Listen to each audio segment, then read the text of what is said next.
Pinalaga ng ilang magsisilbing House prosecutors ang sinabi ni Senate President Chis Escudero na pwedeng mabasura ang impeachment case laban kay Vice President Sara Duterte sa pamamagitan ng boto ng simple majority.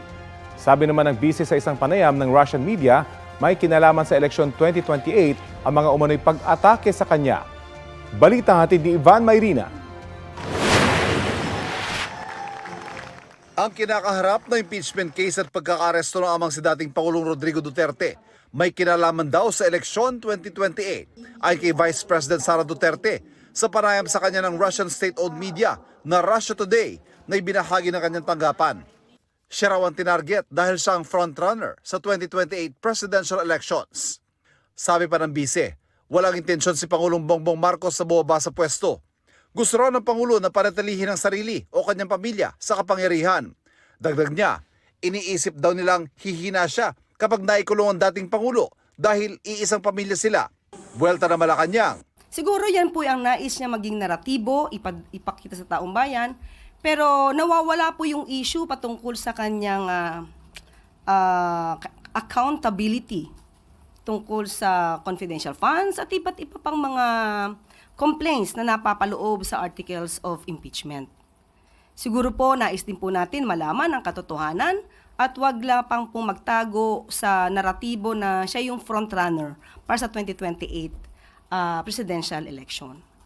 Ang ilang kongresista na magsisilbing prosecutor sa impeachment trial, inalmahan ang pahayag ni Senate President Chis Escudero na maaring madismiss ang impeachment case si Vice President Duterte sa pamamagitan ng simple majority o boto ng 13 senador. Kung may simple majority ka to dismiss, for example, then imposible ka na maka 2/3. Hindi ba? Correct. It's simple math. Tila may sariling bersyon daw ng konstitusyon si Escudero ayon kay ML Party List Representative-elect Laila de Lima. It's clear enough na once transmitted na yung articles of the impeachment to the Senate, yung start na ng proceedings.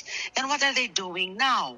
Hindi na natin naiintindihan. It has been showing that a kind of posturing as if the 1987 Constitution is not there, as if the 1987 Constitution is not clear enough. Ayaw raw ni de Lima na hulaan kung anong motibo ng Escudero, pero marami na raw agam-agam. Hindi maiiwasan yung mga agam-agam na this is part of a plan. I don't know if this is coordinated. This is something that is consciously being made by the parties, meaning the defense, and then yung senators mismo as an impeachment court. Iginit din ni Representative Jervil Luistro na hindi pwedeng ibasura ng impeachment court ang articles of impeachment. Nakasaad daw sa konstitusyon na ang trabaho ng impeachment court ay to try and decide o magsagawa ng paglilitis at magbaba ng hatol. Kinwestiyon din ito ng isang pumirma sa articles of impeachment. Malaking tanong, bakit? Anong reason nyo para i-dismiss or i-junk? Ayaw nyo bang makita o masilip man lang yung mga ebidensya na ipipresenta ng dalawang panig? Yun ang pinakapatas sa lahat . That's why dapat impartial. Sang-ayon naman si Senador Alan Peter Cayetano kay Escudero, pero ang tanong niya, tama ba ito? The Senate acts through its members and majority wins. Now, just because you can, it doesn't mean you should. Di ba? Hinihingan namin ng reaksyon dito si Escudero.